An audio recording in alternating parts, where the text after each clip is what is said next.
అందరికీ నమస్కారం. నా పేరు తనుష్. నేను ఈరోజు భగవద్గీతలో 15వ అధ్యాయం పురుషోత్తమ ప్రాప్తి యోగంలో 15వ శ్లోకం చెప్పబోతున్నాను.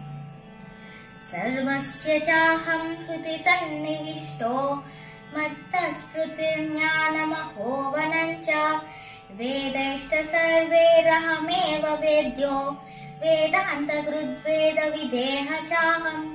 ఈ శ్లోకానికి అర్థం ఏంటంటే, మనము ఏదైనా నేర్చుకుంటే అది దేవుడి ఆశీర్వాదం వల్లనే జరుగుతుంది. అలాగనే మనము ఏదైనా గుర్తించుకుంటుంటే అది కూడా దేవుడి ఇచ్చిన శక్తి వల్లనే జరుగుతుంది. మనము ఏదైనా మర్చిపోతే అది కూడా దేవుడు నిర్ణయమే.